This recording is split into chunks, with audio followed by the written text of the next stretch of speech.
Episode ini ialah yang terakhir dari season pertama SAS Rogue Heroes. Mayor Sterling mengambil cuti dan sedang berada di Kairo untuk mengobati cederanya akibat perang berbulan-bulan di tengah gurun pasir. Ia dirawat oleh kekasihnya yang sekarang naik pangkat menjadi kepala intelijen Perancis untuk Kairo, Mesir. Skandal keduanya yang tadinya hanya untuk meloloskan lobi politik dan saling memanfaatkan, kini juga sedikit demi sedikit menjadi serius. Sterling sendiri mengakui ingin mengajak Eve untuk menikah, meski ini ditolak dengan halus oleh Eve karena situasi memang sedang kacau dan pihak sekutu masih di posisi yang kalah dari kubu poros. Beberapa jam kemudian Sterling dengan terpincang-pincang mengunjungi kedutaan besar Inggris di Kairo, di mana ia dijadwalkan untuk bertemu langsung dengan Winston Churchill, Perdana Menteri Inggris, setelah berbagai keberhasilannya memimpin SAS. Termasuk ia pun mendapat rekomendasi dari Randolph Churchill, putranya yang sempat diajaknya menjalani misi di Benghazi sesuai episode yang lalu. Di sini Churchill ditemani banyak tokoh politik penting dan petinggi militer, bertemu untuk yang pertama kalinya dengan Mayor Sterling, orang yang selama ini dianggap sebagai setan, hantu atau demit gurun pasir. Sosok yang berhasil mensabotase dan meledakkan ratusan Messerschmitt milik Jerman. Churchill pun menyempatkan diri ngobrol berdua dengan Sterling. Ia menegaskan kalau Inggris dan Perancis sangat kewalahan menghadapi divisi Panzer Erwin Rommel. Dan saat ini, tank dan artilerinya sudah sangat dekat dengan Mesir. Lengah sedikit saja, Jerman pasti akan menguasai wilayah Laut Tengah. Harapan sekutu kini terletak pada Pulau Malta yang berlokasi di selatan Italia dan utara Libya. Hanya secuil Malta yang perlu diamankan sebagai pintu perbantuan sekutu untuk Afrika Utara. Nah, sayangnya kepulauan ini sedang digempur hancur oleh Jerman. Dan Churchill ingin SAS hadir sebagai penyelamatnya.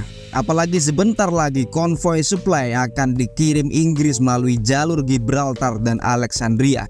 Dan Churchill ingin konvoi ini bisa benar-benar sampai ke Kepulauan Malta. Sterling harus bisa mengamankan dan melancarkan hal ini. Terserah taktik atau strategi apa yang diterapkan oleh SAS, Churchill tak mau tahu. Yang ia ingin adalah kemenangan bagi pihak sekutu. Ia sudah sangat membebaskan SAS untuk melakukan apa saja dalam kampanye perang ini, tanpa mempedulikan etika atau peraturan dalam pertempuran. Seketika tahu ini ialah misi yang berat yang akan memakan banyak korban anggota SAS. Sterling dengan lancang meminta tanda tangan Churchill dan Jenderal Auchinleck pada selembar kertas kosong. Selembar kertas yang nantinya bisa menjadi andalan Sterling untuk meminta apapun yang diinginkan oleh SAS. Satu kertas yang sangat-sangat rawan disalahgunakan karena menyematkan tanda tangan Perdana Menteri Inggris dan pemimpin pasukan Britania Raya di Afrika Utara. Keesokan harinya Sterling kembali ke pasukannya di Benteng Jalo. Ia membawa serta Dr. Gamal, seorang dokter yang juga kawannya dari episode pertama. Sterling mengungkapkan kalau ini akan menjadi misi paling berbahaya bagi SAS, bahwa dalam misi ini paling tidak SAS akan kehilangan sepertiga jumlah anggotanya. Maka dari itu Dr. Gamal memastikan semua anggota yang berangkat harus sehat dan siap tempur. Briefingnya ialah dalam 2 hari ini 2 rangkaian konvoi tambahan pasukan dan suplai akan dikirim menuju ke Malta. Jelas Jerman juga sudah mengetahui hal ini dan pasti akan mengerahkan fighter-fighter Luftwaffe mereka dari angkasa untuk memporak-porandakan konvoi ini.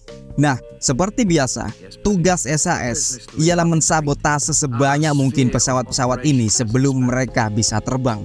Artinya, gerilya harus dilaksanakan pada malam hari ke bandara-bandara Jerman dan meluluh lantakkan barisan pesawat yang diparkir sebanyak mungkin.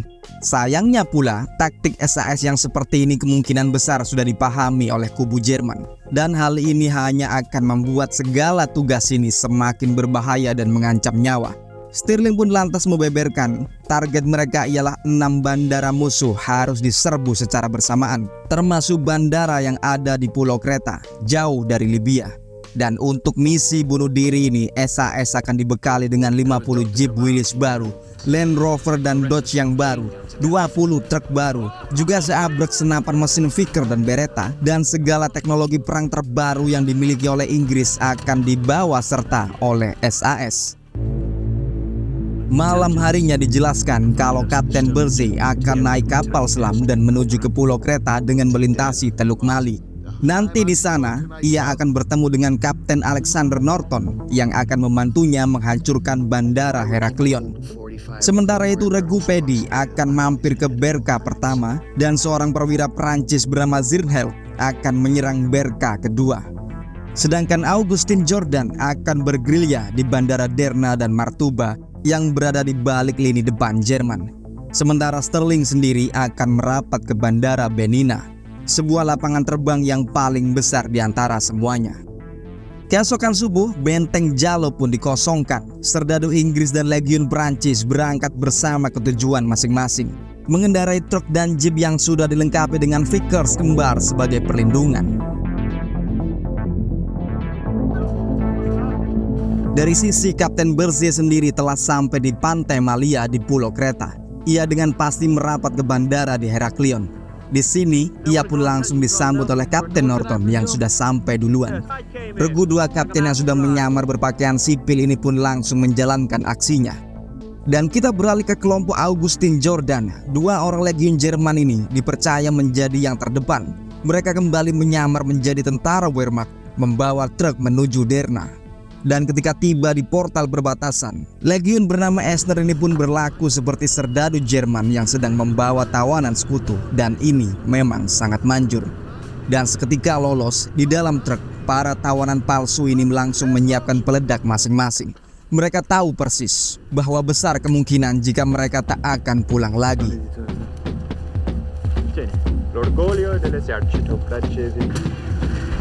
Namun di tengah jalan, truk ini mulai rewel saat memasuki pangkalan Derna.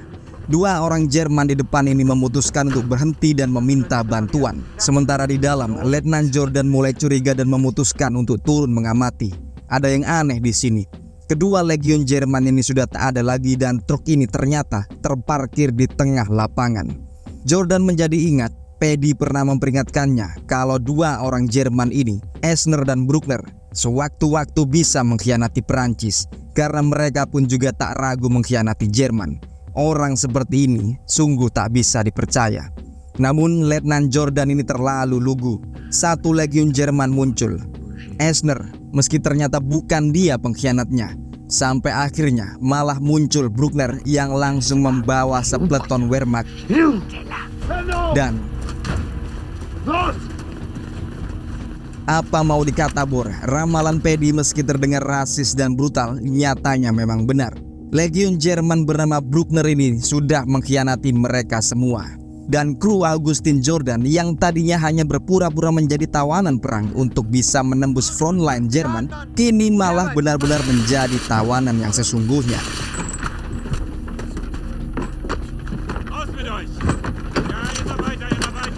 Tapi ada seorang tak mau turun karena ia tahu kalau menyerah pun ia pasti akan berakhir di kamp konsentrasi bersama bangsanya. Inilah Alevi, si Yahudi, dan saat ini ia bermaksud menjadi martir. Letnan Jordan yang sudah mengetahui maksud Alevi pun memberi tanda.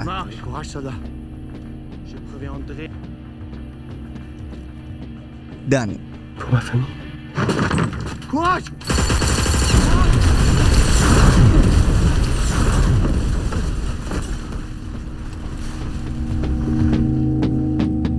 sementara itu di Bandara Berka pertama, Paddy dan krunya sudah mengatur posisi, bersiap menyerbu. Tapi tiba-tiba terdengar,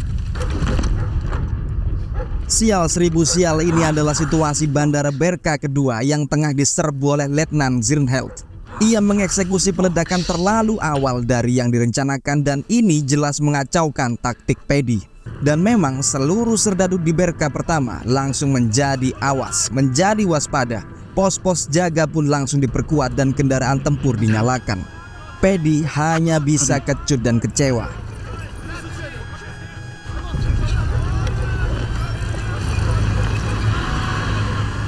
Sedangkan di posisi Sterling, di lapang terbang Benina, jeep-jeep Sterling pun sudah merapat di jarak yang aman. Tapi alih-alih gerak siluman, ia membuka serbuan dengan sangat meriah.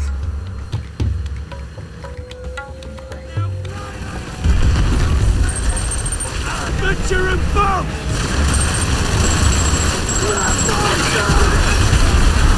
Tak hanya rangkaian Stuka Bomber dan Bf-109 saja yang hancur, para tentara penjaga dan pilot yang standby pun juga turut tumpas kandas tanpa bekas, digulung oleh Willis yang menyemburkan senapan mesin Vickers dan Browning M2.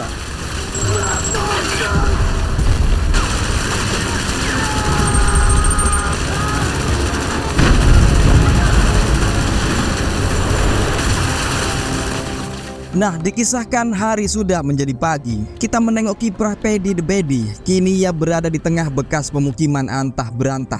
Sampai sejenak kemudian kawanan Sterling pun datang. Mengungkapkan skornya ialah 15 Stuka dan 18 Messerschmitt Bf-109. Sudah hancur dan terpanggang gosong sebelum terbang. Berbeda dengan Paddy yang sedang sial tadi malam karena kelompok Letnan Zirnhell yang terlalu awal mengeksekusi penyerbuan, menyebabkan bandara yang akan diserbu Paddy ini meningkatkan keamanan. Lalu kita sempatkan menyimak kondisi Pulau Kreta. Sukses sabotase lapangan terbang, kini Kapten Berze mencari rute untuk melarikan diri. Dan betapa kaget dirinya saat menemukan geletakan mayat-mayat rakyat lokal terbunuh sia-sia hanya karena operasi militernya tadi malam yang juga sama-sama memakai pakaian sipil. Dan pada akhirnya sejarah mencatat ia tertangkap basah pada tanggal 19 Juni 1942. Kita kembali ke Paddy dan Sterling. Sejauh ini yang sudah muncul ialah Letnan Zirnhell dan Letnan Augustin Jordan yang ajaibnya bisa selamat dari ledakan tadi malam. Tapi seluruh anak buahnya Legiun Prancis sudah tumpas kandas akibat ledakan Alevi. Hanya menyisakan Letnan Jordan yang masih bernafas. Meski pada kesimpulannya misi tadi malam ialah sukses, ini bukan hari yang gembira bagi SAS.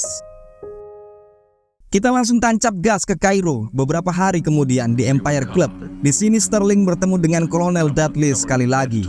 Kolonel tua ini menginfokan kalau kekasih Sterling, Yves Mansour sang mata-mata, tidak berada di Kairo melainkan di kota Alexandria atas perintah Jenderal de Gaulle. Tapi dikisahkan dalam perjalanan udaranya, pesawat Yves Mansour dihantam oleh badai pasir dan jatuh menghilang. Tak ada sisa reruntuhan yang ditemukan sampai saat ini. Entah ini berita sungguhan atau kebohongan Kolonel Dudley masih belum bisa dikonfirmasi. Tapi yang jelas Sterling sangat bersedih atas hal ini.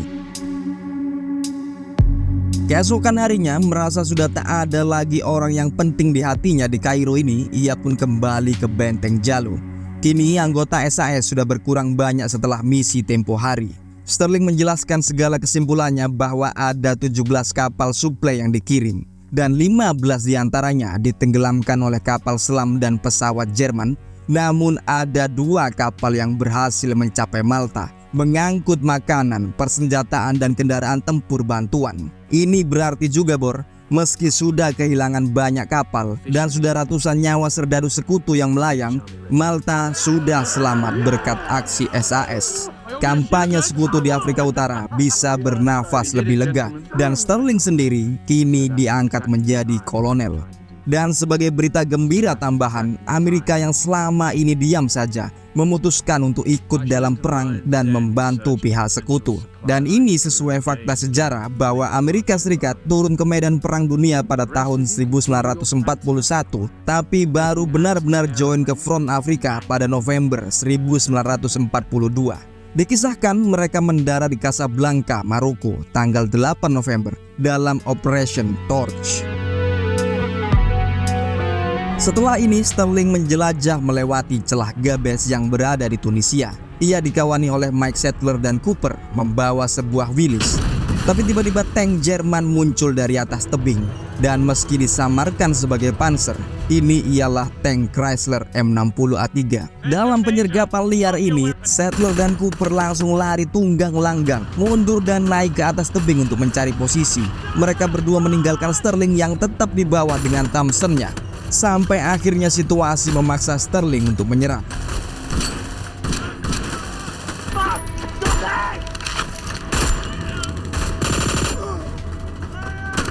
Namun apakah ini hanya sebuah trik? Karena ketika diangkut di atas truk, wajah Sterling terus-menerus tersenyum.